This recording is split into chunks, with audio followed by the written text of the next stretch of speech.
दोस्तों, किसी ने क्या खूब कहा है, ये दर्द तूने दिया है तो कोई बात नहीं, यही वफा का सिला है तो कोई बात नहीं, किसे मजाल है कि कोई कहे दीवाना मुझे, ये अगर तूने कहा है तो कोई बात नहीं।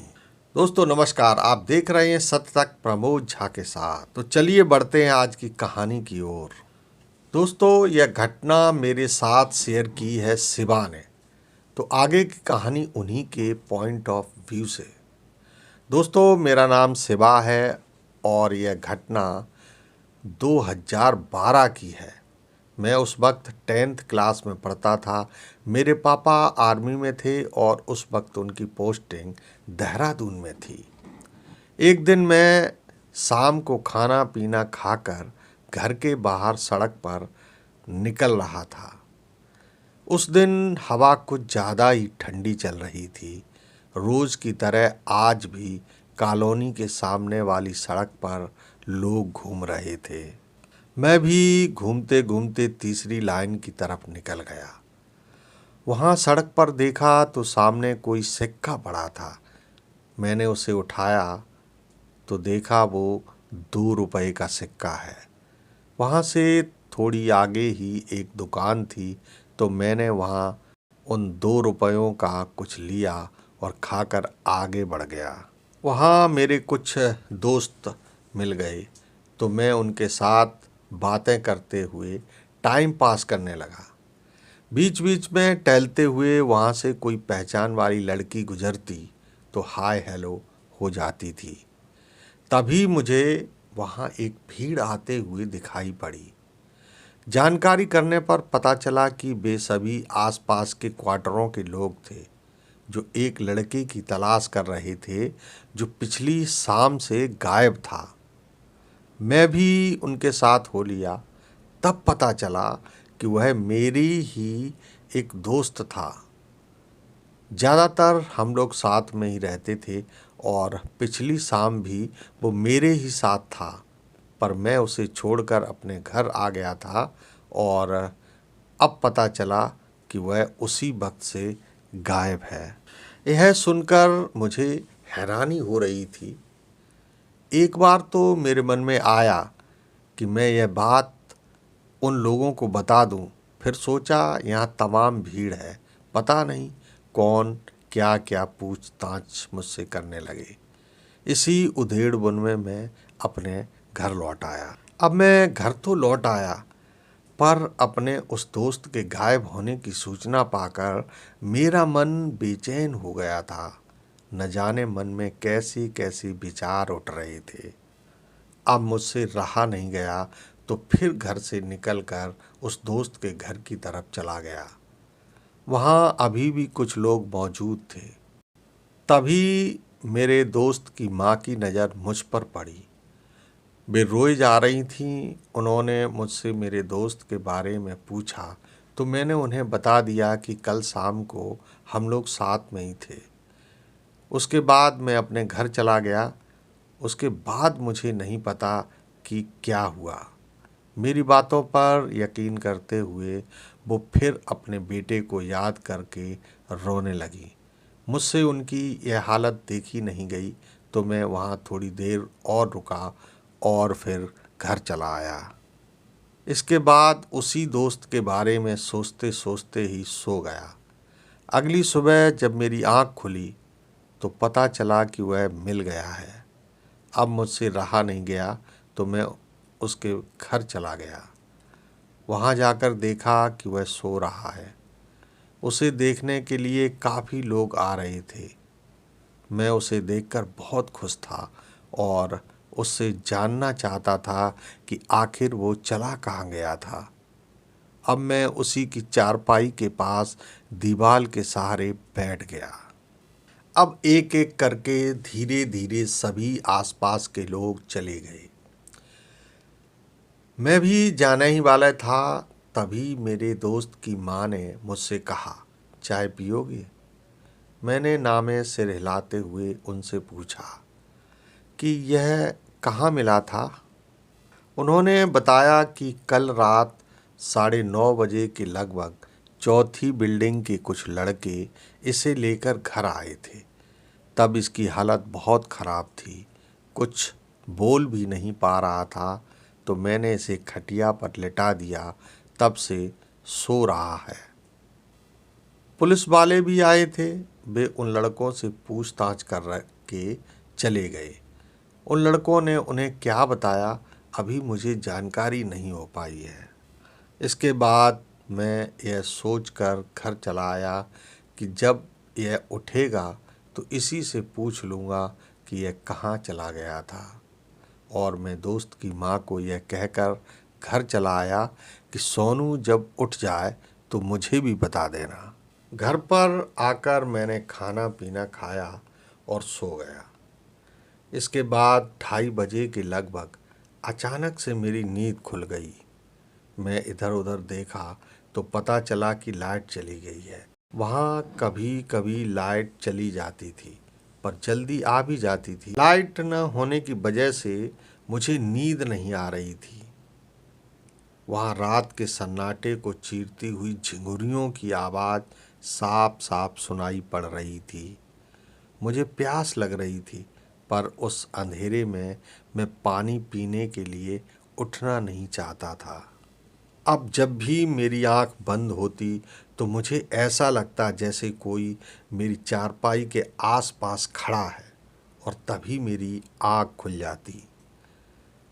मुझे ऐसा करते करते 4 बज गए। इसके बाद कब नींद आई यह तो पता नहीं, पर आँख खुली तो देखा कि दोपहर का 1 बज रहा था। मैं भड़बड़ाकर उठा और हाथ मुँह धोकर दोस्त के घर के लिए निकल गया। तभी मेरी माँ ने कहा कि बेटा नाश्ता तो करके जा, पर मैं उन्हें बाद में कहकर अपने दोस्त के घर चला गया। वहाँ जाकर पता चला कि वे सोनू को लेकर किसी तांत्रिक के पास गई हैं। यह बात मुझे दोस्त के पड़ोस वाली आंटी ने बताई। उन्होंने यह भी बताया कि सोनू जब उठा तब ज़ोर ज़ोर से चिल्लाते हुए मुझे भूख लगी है, मुझे भूख लगी है कहते जा रहा था। अपनी मम्मी को तो ज़ोर से धक्का दिया, उसकी तो कमर में मोच भी आ गई। कई लोगों ने मिलकर उसे ज़बरदस्ती काबू में कर पाया, तब कहीं जाकर उसे एक दरगाह के पीर बाबा के पास लेकर गए हैं। उन आंटी की बात सुनकर मैं घर चला आया। घर आया तो मेरी बहन ने मुझसे कहा कि अब सोनू के घर मत जाना, पापा ने मना किया है। इसके बाद मैंने खाना पीना खाकर बाहर निकल गया और एक पुराने खड़ी टेम्पो में जाकर बैठ गया। वहाँ और भी दोस्त बैठे थे जो उस सोनू के बारे में बात कर रहे थे। मुझे देखा तो मुझसे भी पूछने लगे।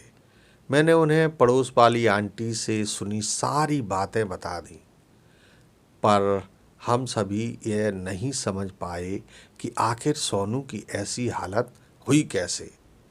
आज तीसरा दिन था और सोनू की माँ उसे दरगाह वाले पीर बाबा के पास ले जाकर लौट रही थी।